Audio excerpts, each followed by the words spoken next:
Paz seja convosco. Eu espero que todos vocês estejam bem.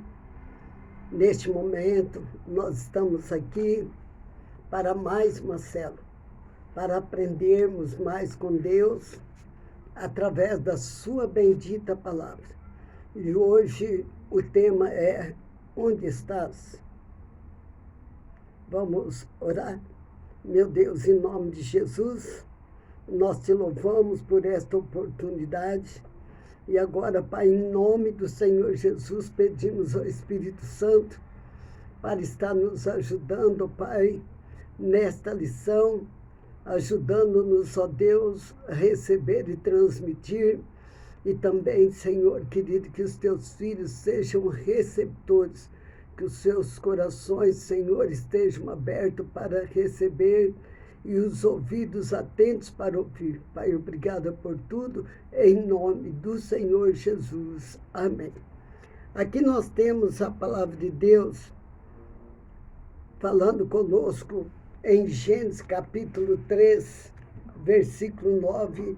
O próprio Deus, o Senhor, chamou Adão e perguntou: Adão, onde você estás? Que pergunta, né? Um dos atributos de Deus é a onisciência, ou seja, ele sabe e conhece todas as coisas.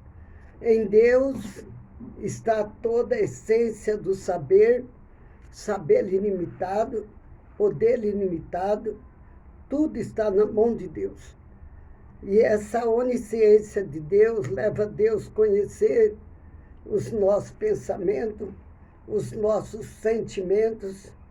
O Senhor conhece o nosso passado, conhece o nosso presente e já conhece o nosso futuro. Ele conhece todo o nosso futuro, toda a nossa transitória aqui nesta terra. E isso atesta a onisciência de Deus. Quando ele diz que até os cabelos da nossa cabeça são contados. Imagine que Deus detalhista é esse. Está em Mateus, capítulo 10, versículo 30. O Senhor dá para nós esta revelação. Ele conhece também as nossas palavras, que ainda não chegaram à nossa boca. Lá no Salmo 139:4 fala conosco sobre isso, que ele conhece as nossas palavras, aquelas que ainda não saíram da nossa boca. O Senhor Jesus, ele sabia que Lázaro estava morto. Ele sabe todas as coisas antes de chegar em Betânia. Lá em João 11:15 nós podemos conferir que ele então conhece Lázaro e sabe que Lázaro estava morto, mas também conhecia o poder e tinha e tem o poder de ressuscitar mortos. Ele também conversou com Natanael em João 1, 47, 48 e disse assim: Natanael, eu já te conheço, eu já te conhecia antes que você fosse apresentado. Então, o Senhor nos surpreende com aquilo que Ele é em cada situação. Nós somos surpreendidos pelo Senhor nosso Deus. Agora, a Bíblia mostra para nós que Adão e Eva, depois de ter comido da árvore do conhecimento do bem e do mal, eles se esconderam. E por que eles se esconderam? Será se eles não tinham ainda percebido que antes deles comer o fruto, eles estavam nus? O que aconteceu foi que ele e ela perderam a inocência. Eles entraram no processo de malícia, do estar nu. E aqui nós temos uma pergunta sendo feita: se Deus sabe tudo, então por que ele perguntou para Adão: Adão, onde você está? Ele poderia dizer, Adão, você está em tal lugar, ele é Deus. E a resposta para essa pergunta, o porquê Deus perguntou para Adão, Adão, onde você está, Adão? Deus, na verdade, sabe tudo e sabia onde estava Adão. Quem não sabia em que situação estava e onde estava era o próprio Adão e Eva. Veja bem que não era Deus que estava perdido nessa situação. Quem estava perdido nessa situação era Adão, porque ali o pecado criou uma barreira, criou uma parede, criou uma separação. Como o próprio Deus afirma isso, que o pecado cria separação entre nós e Ele. Por isso que nós temos que evitar o pecado. O pecado na vida de um crente, ele é um acidente que precisa ser consertado e restaurada a destruição que causa, então, o pecado. E a Bíblia diz para nós o seguinte, a mão do Senhor não está encolhida para que não possa salvar, nem os seus ouvidos agravados para que não possa ouvir. Mas a vossa iniquidade faz separação entre vós e o vosso Deus. E os seus pecados encobrem o meu rosto de vós, para que não vos ouça. Isaías 59, 1 e 2, está falando que a mão de Deus não está encolhida para que Ele não possa salvar, para que Ele não possa ter misericórdia de nós, estender as mãos para nós. Mas quem causa a impossibilidade somos nós, por causa dos nossos pecados. E aqui o Senhor diz para nós que o pecado nos encobre diante de Deus. Deus não nos enxerga e também não nos ouve quando nós estamos em pecado. Então nós temos que pensar bem antes de cometer esse agravo, antes de cometer essa transgressão, esse desrespeito a Deus e o descumprimento da sua bendita palavra, que diz, filhinho, não pequeis. E se nós vigiarmos e pecarmos, nós temos que nos arrepender se pecarmos e corrermos para Deus e pedir perdão para o Senhor. A mão do Senhor está de contínuo estendida. Quem muitas vezes se recusa a agarrar-se à mão de Deus e os ouvidos a Ele, somos nós, o ser humano. Nós precisamos, quando nós erramos, dizer, Senhor, eu estou aqui, eu estou com vergonha, porque nesta área eu estou nu. Nesta área está descoberto a minha fragilidade. Nesta área, Senhor, eu estou sem a armadura do Senhor. Então, Senhor, tenha misericórdia. E aqui diz, é o homem que pode se perder e é o homem que quer se esconder de Deus quando ele peca. Então, gente, vamos correr para Deus para nós não nos perdermos. Nós precisamos saber onde estamos e dizer para Deus. Onde estão os nossos pensamentos? Onde os nossos passos têm nos levado? O que as nossas mãos têm nos feito fazer? O que os nossos pés têm pisado e onde têm pisado? Então é muito importante nós falarmos com Deus e abrir o coração e dizer, Senhor, esta é a minha real situação.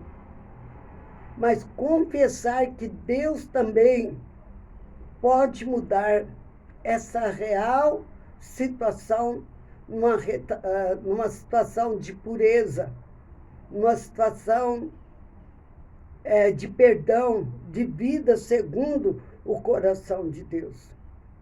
Aqui diz para nós que nós precisamos saber onde estamos, espiritualmente falando e fisicamente falando. E como é que nós sabemos onde estamos? Se nós sabemos onde estamos, nós também sabemos onde nós deveríamos estar.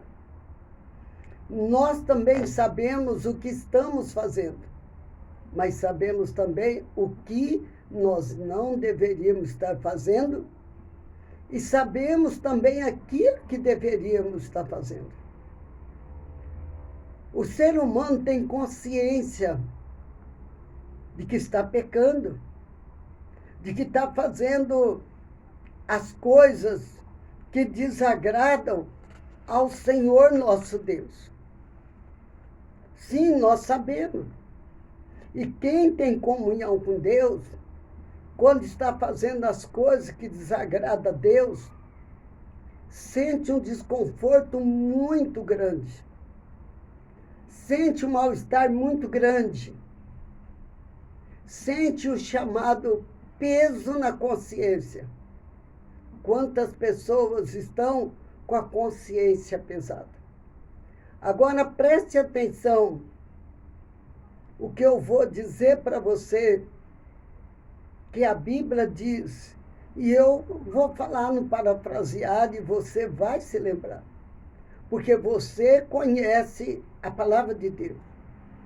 E a palavra de Deus diz que aquele muitas vezes repreendido endurece o seu coração, torna-se empedernido, já não tem mais sensibilidade.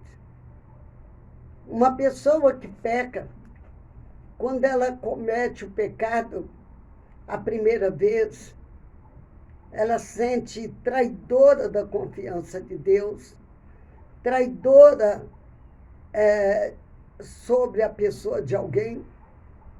Ela sente, ela sabe que ela traiu. A sua consciência pesa. Mas a segunda vez, a pessoa já não sente mais na mesma dimensão o peso do pecado que ela cometeu. E assim ela vai praticando, e à medida que ela vai praticando o pecado, ela vai achando justificação pelo pecado. Ela começa a se justificar. Primeiro ela justifica para ela mesma, para ela tentar ter paz pecando. Depois ela tenta justificar para as pessoas. Não quer dizer que eu ou você justifique os nossos atos, que nós passamos a estar certo. Não. Nós podemos justificar os nossos atos e estarmos errados. Por isso nós temos que estar sempre na presença de Deus. Nós sempre precisamos buscar o Espírito Santo de Deus, porque o Espírito Santo de Deus nos ensina acerca do que é certo e do que é errado. E também o próprio Deus diz para nós: instruir-te-ei, ensinar-te-ei, guiar-te-ei com os meus olhos e te mostrarei sobre o que é certo e errado. O que nós não podemos é perder a sensibilidade. Você já deve ter ouvido alguém dizer: fulano tem um coração duro igual pedra. E é verdade. Quando nós chegamos até Jesus, nós passamos a ter sensibilidade da voz de Jesus. Ele fala, nós ouvimos, nós passamos a levar ele a sério, temer a ele. Nós desejamos viver, fazer e produzir a vontade dele. Desejamos conhecê-lo cada dia mais. Mas os dias vão passando. Os dias passam. E com a passagem dos dias, nós enfrentamos problema, nós enfrentamos dificuldade, nós enfrentamos o diabo, o ladrão da comunhão com Deus aparece, quer nos roubar esta comunhão, e nós que não podemos deixar ele roubar a comunhão. Porque se ele chegar e roubar a comunhão, nós estamos separados de Deus. E aí nós vamos ficando imperdecidos. Eu oro e peço ao Senhor, não me deixe tornar imperdecida. Não me deixe ter os ouvidos entulhados. Nós ouvimos um estudo, num jejum, com a pastora Cristina, onde ela falou dos influenciadores da mente. Um estudo precioso. Influenciadores da mente, que eles influenciam-nos negativamente. E, a princípio, nós não ouvimos. Mas se nós não botarmos guarda na nossa vida para proteger-nos, que é a palavra de Deus, a pessoa vai falando, daqui a pouco, mina. Aquilo que ela tinha por importante, já não fica tão importante. Você sabia que há pessoas que frequentavam assiduamente a escola bíblica quadrangular, mas que quando ainda tínhamos a escola bíblica não vinha mais? Por que será? O que aconteceu? Se nós temos tanta cautela com o ensino, a escolha do material que vai ser ensinado, o que aconteceu? Ela deve ter comentado com alguém, eu estou indo para a escola bíblica aprender, e alguém disse assim, eu também, quando era nova convertida, já participei da escola bíblica. Ela diz, ué, e por que você não participa agora? Não, porque o que ensinam lá na escola bíblica, eu já sei. Eu já sei. Passa mais um pouco, a pessoa diz, você ainda está na escola bíblica? Poxa, vai virar mestre, hein? Então, veja, quando a pessoa um dia tem qualquer dificuldade muito pequena, ela diz, eu não vou na escola bíblica hoje, não. Fulano falou que não está indo, aí continua crente. E a pergunta tem que ser, ela não continua indo, qual é o nível de crente que ela já é? Ela está sensível à voz de Deus ou está emperdecida? Quando nós poderíamos ensinar a mesma lição todo o tempo. E a palavra de Deus se renova. E a palavra de Deus é apta para ensinar, corrigir e redarguir. Quantas pessoas que vinham no culto da família, que é o culto que tem um tempo de louvor, de palavra e de busca da presença de Deus, mas já não vem mais. A princípio, chegava a quinta-feira, sentia falta. Faltou uma quinta, faltou outra, e hoje já não sente mais falta. Que triste, não é? Passa, era quinta, né? Hoje tinha até culto. Já não está tendo o apetite. que tinha pelas coisas de Deus. As coisas de Deus já não têm sabor. Esse é o corona espiritual, que tira o sabor do alimento, das coisas espirituais. Coronavírus está ensinando muita coisa para nós. E o corona, com o vírus espiritual, nós temos que aprender muita coisa para nós estarmos alertos e atentos. Aí a pessoa já não tem o mesmo sabor. Estou indo para a igreja, já cumpri com a minha obrigação. Já fui no culto hoje, já cumpri a minha obrigação dessa semana. Meu Deus, é como se a pessoa fosse à igreja única e exclusivamente para marcar o seu cartão na presença de Deus. Foi para marcar. Não houve prazer, não houve alegria. Mas quando a pessoa tem fome de Deus e tem sabor pelas coisas de Deus, ela vai de manhã e, se for possível, vai à tarde também. Porque ela vai receber um alimento específico de manhã e ela vai receber um alimento específico à tarde. Quem sabe, na vida espiritual, ela está precisando desses dois alimentos.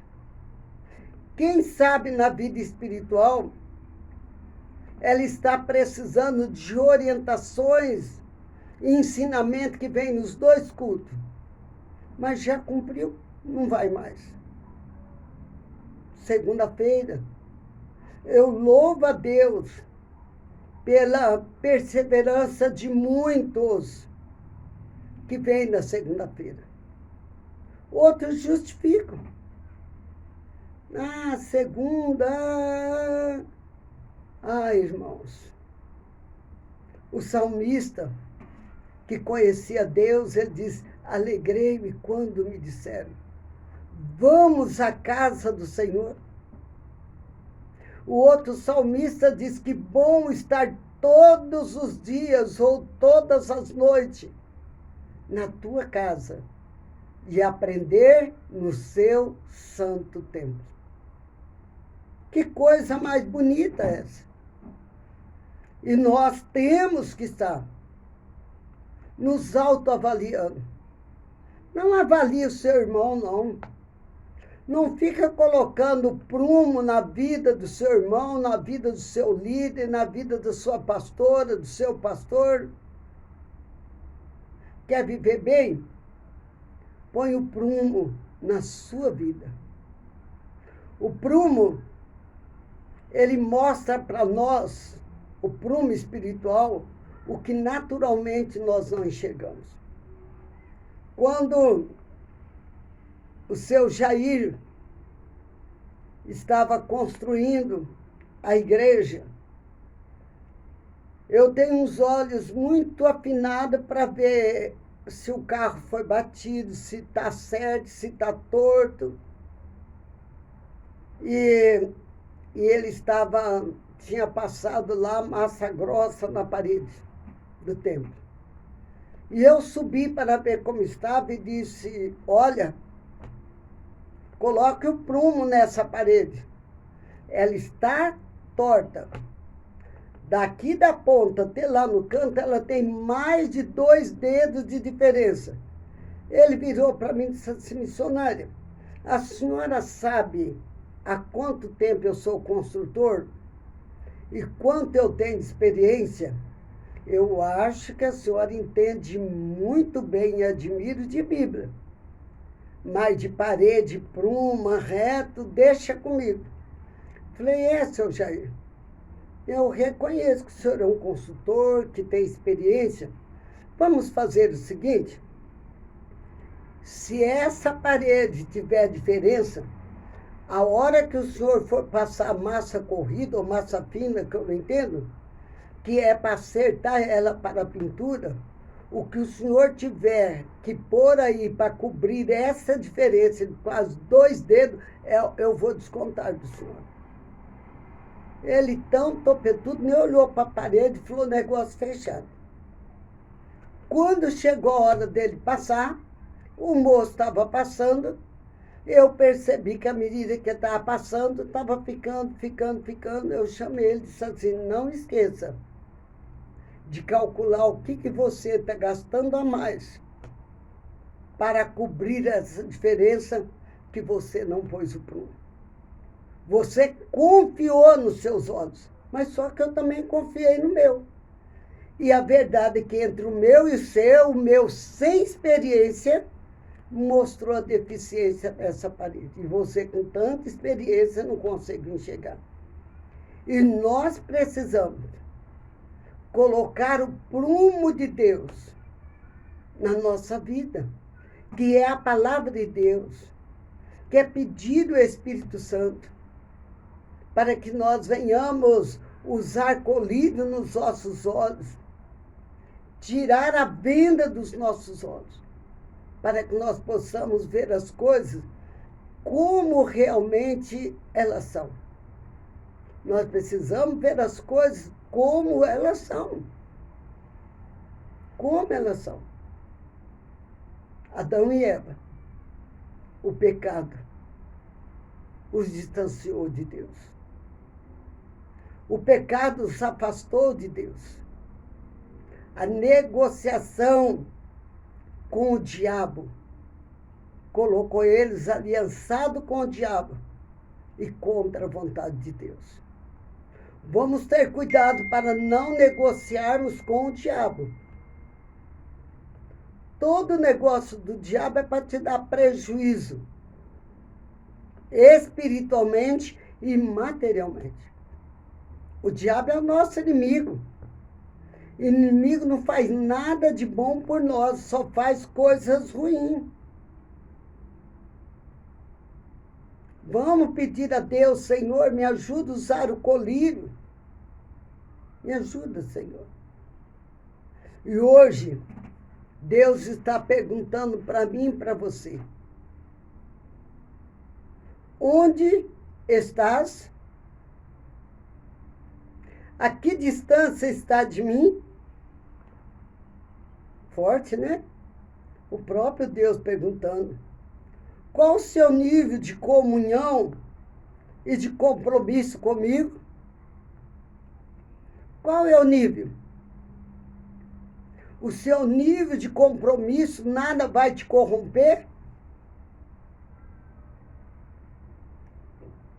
Ou a serpente pode corromper?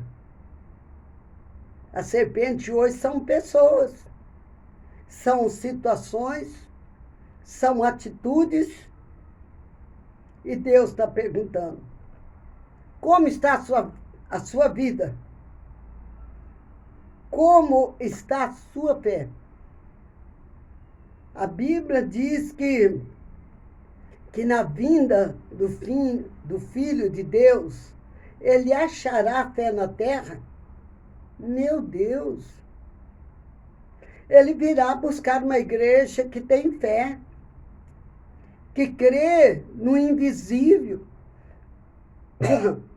que crê na volta do Senhor. Qual a sua condição diante do Criador? Qual é a minha condição? Vamos nos avaliar como se nós avaliássemos outra pessoa. Tenha coragem de se colocar diante de você e colocar suas atitudes, suas desculpas, no que você está acreditando, em quem você está ouvindo. E depois de ouvir certas pessoas, você tem ficado mais crente ou menos crente? Elas têm te animado ou te desanimado? Vamos avaliar quando você veio para Jesus. como você gostava de estar na casa do Senhor. E chegava a pensar, eu vou pedir para a missionária fazer culto de quarta-noite também, para mim não ficar nem um dia em casa. E hoje, quantos cultos você participa? E quando você participa, você diz, eu tive a alegria e o prazer de participar deste culto? Ou você diz assim, eu já cumpri a minha obrigação? Tem um cântico lindo que diz que nós temos que servir a Deus não é por obrigação, mas por amor, por convicção. Preste atenção que o caso do filho pródigo, quem se perdeu foi o filho pródigo. É forte a mensagem do filho pródigo. É triste a mensagem do filho pródigo. Quem se distanciou do pai foi o filho pródigo. Veja que o pai não impediu o filho de ir embora. E o pai sabe de todas as coisas, sabia tudo que ele ia passar. Às vezes eu vejo alguém dizendo, missionário, eu vou embora da igreja. O quadro já forma na minha cabeça de alguns que já se foram. E como é que estão hoje? Quando vai, estão com a mala cheia. Porque a nossa igreja é uma igreja que dá bagagem espiritual. Que dá conhecimento espiritual. Aí a pessoa já está, eu já sei, se eu sei, aquilo eu sei, e se eu concordo, e se eu já não concordo. Só que à medida que ela vai indo, ela vai deixando para trás. Vai gastando de maneira errada aquilo que ela recebeu quando pastoreávamos a ela.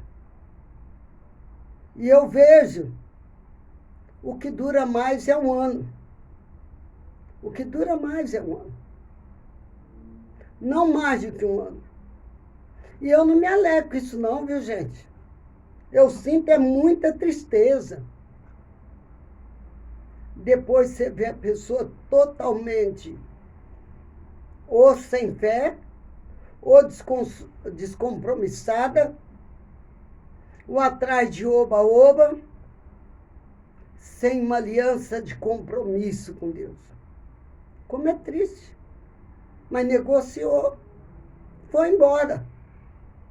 Diz para mim, missionária de pastor Pino, morreram. Eu quero a minha herança, porque herança se recebe depois que os pais morrem. E se nos tem como morto, vai embora.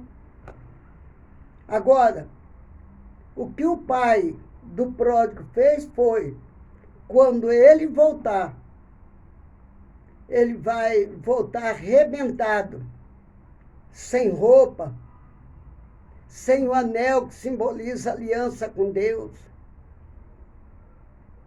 Ele vai voltar nu. Mas eu tenho tudo para dar para ele de novo, se houver arrependimento. Imagina que o pródigo,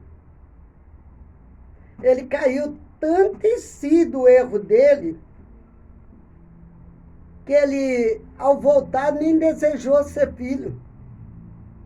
Ele disse, me faz um empregado seu. Que até os empregados são melhor tratados do que os distanciados, do que aqueles que romperam a aliança. Mas é claro que o pai o recebeu como filho. Deu roupa nova, formou outra aliança e é isso que acontece. Como é que está a nossa vida? Adão estava perdido, porém o próprio Deus agiu para que ele fosse encontrado novamente. Gênesis 3:21 fala sobre isso. Eles estavam nus. O Senhor costurando para Adão e Eva, pensa bem. Dorcas aprendeu com Deus, que costurou para mulheres que não tinham roupa. E agora a Bíblia diz que Deus dá roupa para Adão e Eva e os vestiu. Só que nós temos que entender que para vestir Adão e Eva, precisou matar o cordeiro. O cordeiro foi morto. E ali já estava mostrando o antitipo, o tipo. Estude sobre isso para você ver como é precioso.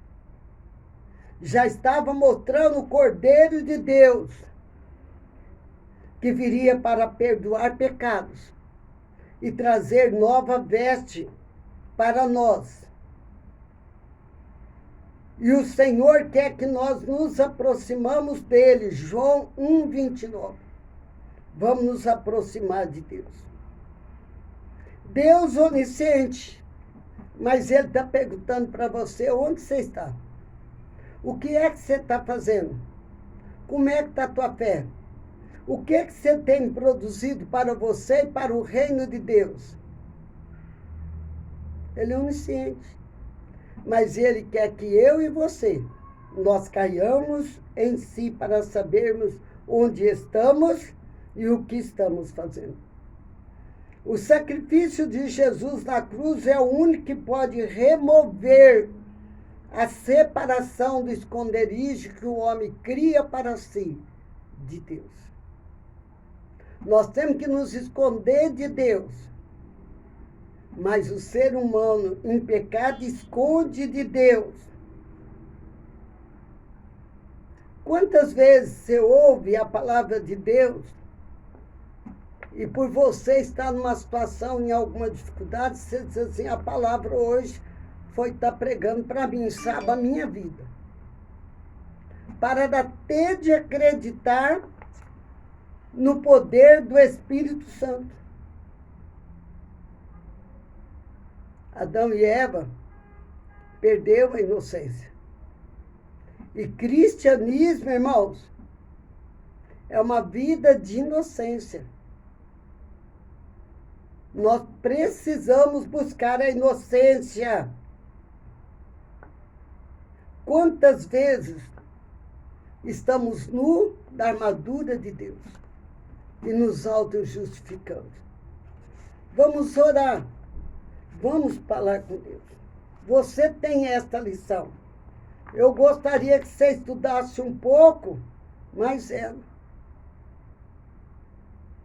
Estude mais um pouco. Se autoanalisa. Seja um auditor sobre a sua vida. Avalie o seu caminho. Eu vou avaliar o meu. Porque eu não vou perder e não quero perder a minha salvação. Eu quero caminhar com Deus. Eu não quero ser empedernicida. Eu não quero ficar justificando todas as coisas. Eu desejo estar me encontrando com o Senhor todos os dias e viver com Ele dentro de mim para sempre. O Senhor está dentro de nós. Mas a manifestação de Deus em nós vem quando nós buscamos a Ele. Você tem que buscar e sentir a manifestação de Deus na sua vida. Porque se você não buscar, a manifestação fica quieta. Então vamos buscar o Senhor. Meu Deus, graça nós te damos. Porque hoje o Senhor pergunta, onde estás? O que está fazendo? O que está pensando? O que está planejando? O que está realizando? O que está produzindo? Meu Pai, em nome do Senhor, tenha misericórdia de nós, ó Pai. Nos ajuda, Pai, estar em comunhão com o Senhor. Nos guarde, Senhor, dai-nos entendimento. Livra-nos, ó Pai, de termos um coração e mente emperdenecida e o entendimento, mas que haja sensibilidade. Sabemos que um dos caminhos para a sensibilidade é a consagração em jejum, Pai. Ajuda-nos a consagrar e jejuar, para que sejamos sensíveis, Pai, à Tua voz, e nós te agradecemos em nome do Senhor. Amém. Queridos, paz seja convosco, que Deus abençoe você, sua casa e sua família. Vamos ganhar alma para Jesus? Deus te abençoe.